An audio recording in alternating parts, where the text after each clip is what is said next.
Fala, minha diretoria, bom dia. Bom, cara, esse aqui é um dos vídeos mais difíceis que eu já fiz até hoje.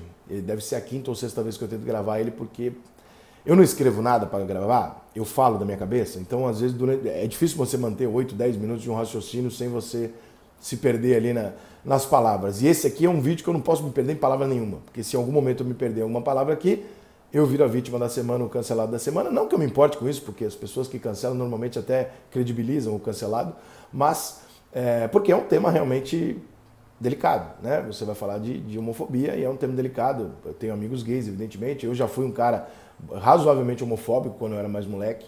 E com o passar dos anos e com o amadurecimento, acho que todo mundo vai mudando e vai compreendendo e vai amadurecendo. Eu não gosto da maneira que hoje em dia se faz para mudar as coisas, que é na porrada e no grito, né? Eu acho que culturalmente você muda as coisas devagarinho e com conscientização. As mesmas pessoas da tolerância, muitas vezes, são as pessoas que não conseguem tolerar, que você não consegue mudar uma cultura dando porrada ou do dia para a noite. Mas você também precisa ter um pouco mais de calma para compreender o que as coisas querem dizer e não necessariamente a má intenção de todo mundo. Você não pode partir do princípio que todo mundo é filha da puta. Você não pode partir do princípio que todo mundo é homofóbico. Você não pode partir do princípio que todo mundo é racista. Se você partir desse princípio, você vai se tornar um revoltado, você vai ser mais injusto do que aquelas pessoas que são, evidentemente, minoria, que fazem esse tipo de coisa. Então, parta de um princípio razoável do diálogo, de tentar compreender por que as coisas são como são. Eu costumo dizer o seguinte: eu não posso pegar um militar de 70 anos de idade, meu avô, sei lá eu, falar, querido, vem cá, então tudo bem, olha só, você foi criado a vida inteira como sendo gay, é um erro, é um problema, a tua religião diz que é pecado, o seu trabalho dizia que era inaceitável e os seus pais diziam que não podia nem fuder. Agora você tem 70 anos de idade, você passou 70 anos ouvindo isso e agora eu quero que você faça assim, ó, e mude. Eu não tenho essa pretensão. Eu vi a minha avó falecer com resquícios grandes de racismo. Não porque minha avó é uma pessoa, mas porque minha avó era do interior de São Paulo e minha avó chegou a ter um final da escravidão, cara. Minha avó viu ali negros que vieram, né, tratados quase como escravos dentro das fazendas e tal, porque evidentemente que não houve, né? Ah, acabou a escravidão. E dizer, não, teve um processo. Então, eu não consigo tirar isso 100% da minha avó. Eu não vou fazer isso. E você não vai fazer isso com um militar fazendo assim. Você não vai fazer isso com uma pessoa de 80 anos fazendo assim. E você não vai mudar as coisas gritando e falando, a partir de hoje é assim, acabou, e se você fizer assim, você é uma... Cara, não vai fazer assim. As coisas são um processo. O processo contra o machismo, o processo contra o racismo, o processo contra a homofobia. E tudo isso vem melhorando muito forte nos últimos anos. Só que quando você espanca uma pessoa que está cometendo esse erro, você às vezes gera nela mais racismo, mais homofobia, mais preconceito, porque você está confrontando com uma coisa que ela não é capaz de dizer. Imagine você, às vezes eu acho que as pessoas não têm essa noção, como é difícil você dizer para um homem de 70 anos, por exemplo, ou 70, 80 anos, falar assim, então, você está errado sobre tudo o que você acreditou até hoje, e a partir de hoje você tem que fazer uma mudança. Já é difícil por ele ser uma pessoa de 70 anos. Só que por trás disso, cara, você está dizendo para esse cara, não apenas que ele estava errado, você está dizendo para esse cara o seguinte, o seu pai estava errado, seu pai te educou errado, os valores dados pelos seus pais e os seus avós são errados. Não é fácil mudar isso na cabeça de uma pessoa.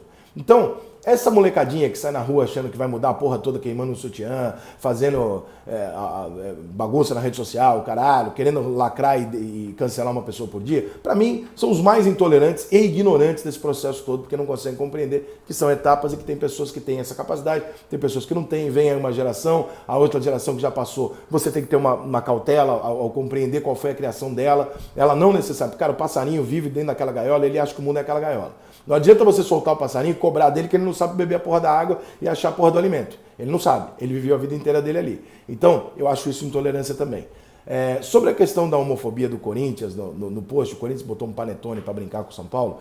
Eu, como São Paulino, quero dizer que não me ofendo, quero dizer os corintianos e o Corinthians, não me ofendi, achei engraçado, não estou nem aí para brincadeira. O panetone faz menção à história um panetone porque é cheio de frutinha. Piada velha, tal, engraçada, tá tudo certo. Meu ponto é, por que as pessoas não conseguem separar, às vezes, que a intenção da piada não necessariamente é homofóbica? Que a viadagem, a brincadeira com o viado, não necessariamente é ofensiva. E eu vou explicar por quê. E vou explicar com muita tranquilidade, porque eu tenho convicção de que a maior parte das pessoas faz isso. Quando eu digo que a torcida do São Paulo e a torcida do Fluminense são torcidas de viado, eu não estou dizendo que essas pessoas têm orientação sexual diferente. Eu estou dizendo que essas pessoas são frescas. Por quê? Porque eles são os riquinhos. Eles são os playboyzinhos. E desde quando eu sou moleque, eu sempre vivi isso na escola. Eu falei assim, porra, quem que é aquele menino? Aquele menino é o riquinho, aquele menino é o viadinho. Mas ele é viadinho por quê? Porque ele gosta de outro homem? Não, ele é viadinho porque ele é fresco. Porque ele não quer fazer as mesmas coisas que a gente, porque ele tem um tênis mais caro, porque a gente vai no boteco, ele não quer ir no boteco, ele quer ir num bar mais chique. Então a gente sempre botou essa coisa, pô, tá de viadagem, tu é viado, tu é fresco. Claro que esse termo tem um início lá atrás ligado à homofobia. Ok. Mas é como eu digo, mercado negro, a coisa tá preta, denegrir e tal. São coisas que não necessariamente você precisa trazer hoje, se hoje não se diz mais com essa intenção. Eu não vejo necessidade de buscar isso, trazer e falar assim, olha, agora eu estou corrigindo. Você não está corrigindo nada. Você está trazendo para pessoas um problema que não era mais um problema. Porque as pessoas não falam com essa intenção. Então eu não vejo muito sentido em fazer isso, mas tudo bem, quer fazer, faz. Agora, quando você fala isso em relação à classe social mais elitizada, você não está dizendo isso porque você acha que o cara é gay. Você está dizendo isso por causa da viadagem, da frescura, né, do cara ser o playboyzinho.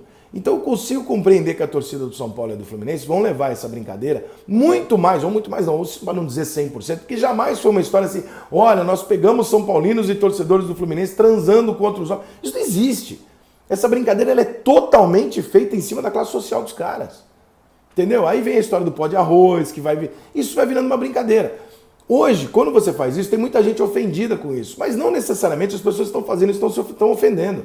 Então, é claro que o Corinthians não vai se posicionar, como eu tenho certeza absoluta que internamente no Corinthians, o que deve ter acontecido, que é o que acontece em 99% dos casos. O cara olhou pro outro e falou, puta, mas que verdade, hein? Puta polêmica idiota. Cara, não, faz o seguinte, vai lá, pede desculpa lá, porque senão é foda. Mas as pessoas entendem que não é isso, entendeu? Então, internamente, é claro que as pessoas devem ter dado risada e falado, ah, porra, puta frescura, todo mundo sabe dessa piada, é uma brincadeira, não tem nada a ver com gay isso aqui, né? Mas tudo certo, pede desculpa lá e vamos que vamos. Mas assim, precisa desse barulho todo, precisa desse processinho todo que a gente já conhece. O cara vai fazer o post, alguém vai atrelar a homofobia, alguém da causa LGBT vai fazer um puta escândalo na rede social, a imprensa vai abraçar a causa, vai dizer que nós estamos promovendo mortes e homofobia no mundo, o clube vai se desculpar e vai continuar tudo assim. Por quê? Porque não é uma reação natural, é um protocolo. E o protocolo, cara, ele não permite que você tenha uma evolução natural, ele é apenas um protocolo, ele está forçando você a ter atitudes, ele não está dizendo, você não está sendo espontâneo nas suas reações. Eu acho que isso não melhora em porra nenhuma. Eu acho que o que melhora é a conscientização de, isso aqui é brincadeira, isso aqui não é. Isso aqui é sério, isso aqui é brincadeira. E aí a gente vai separar as coisas e a gente vai amadurecer dessa maneira. Querer impor para as pessoas o que você está, quem está sendo ofendido, quem não está sendo ofendido, se você está ofendendo ou não, você está querendo entrar num mérito que passa um pouco do nosso... A gente se torna um pouco arrogante de querer determinar isso, né? Mesma coisa, por exemplo, no jogo do Neymar lá. A gente não consegue cravar e dizer se o árbitro lá, o quarto árbitro, ele teve uma intenção racista ou não ao se dirigir ao cara e falar ao apontar o cara e dizer que ele era um negro. Talvez ele estivesse apenas querendo diferenciar dos outros dois que estavam no meio do bolo. E talvez ele não tenha tido a menor intenção de dizer isso. Mesmo alguém poderia ter dito ao japonês, ao gordo. Ué, não necessariamente ele estava sendo preconceituoso com isso. Agora, nesse caso específico, eu vou muito mais para esse lado. A questão da termo viado e viadagem, nesse sentido, ele está muito mais ligado a ser fresquinho, riquinho, metidinho e tal, do que qualquer outra coisa homofóbica. Eu entendo que tem uma ligação, eu entendo que tem pessoas que se ofendem, eu entendo que tem pessoas que se preocupem, acham que a piada mata, eu discordo completamente, mas eu entendo, eu respeito, tá tudo certo, cada um acha o que quiser. Mas nesse caso específico do futebol, eu sou um cara que vive o futebol, não é essa a intenção. E vou além, vou usar um exemplo até mais vulgar para você compreender. Se nessa brincadeira, vamos supor que a brincadeira entre torcedores fosse extremamente homofóbica, tá? Que o torcedor de futebol não tolerasse pessoas do mesmo sexo. Cara, dentro do estádio de futebol, a coisa que você mais ouve é para torcedor adversário. Vem chupar meu pau, vou comer seu cu, fulano chupa a rola do jogador do meu time. Tem música sobre isso. Como é que você está sendo... Veja que contradição. Quão homofóbico você está sendo, ou quanto o teu problema é a homofobia, quando você insinua querer comer o cu de um torcedor adversário. Mandar um torcedor adversário chupar o seu pau. Ou quando você canta Raí, Raí, chupa a rola do Evair, por exemplo, que era uma música que tinha no estádio. Você está torcendo para um jogador do seu time ser chupado por um homem do outro time. Você entende como essa conotação não é necessariamente homofóbica? Não tem necessariamente uma ligação com o fato de ser gay ou não, porque você está pedindo, de alguma maneira você está pedindo, né? Você está insinuando que haja uma relação sexual entre dois homens do seu time e do time adversário. Não é homofóbico, é uma sacanagem, é uma brincadeira, com uma conotação de quero você numa outra condição, quero te sacanear porque você é o riquinho, porque você é o viadinho e tal. Mas não é uma questão de você necessariamente ser contra aquilo, ou estar criminalizando, ou estar, né, ridicularizando aquilo. Porque você, no canto seguinte da torcida, você pede isso.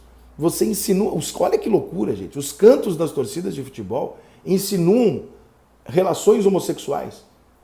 Como é que essas mesmas pessoas podem estar sendo homofóbicas no minuto seguinte quando eles cantam esse tipo de coisa? Não é uma questão ligada a isso, é uma questão de sacanagem, do bom humor do brasileiro, da nossa tiração de sarro, do nosso jeito de ser. Então, eu entendo a maldade que algumas pessoas veem, mas me permitam que eu não veja. Tá? Eu realmente não vejo essa maldade toda.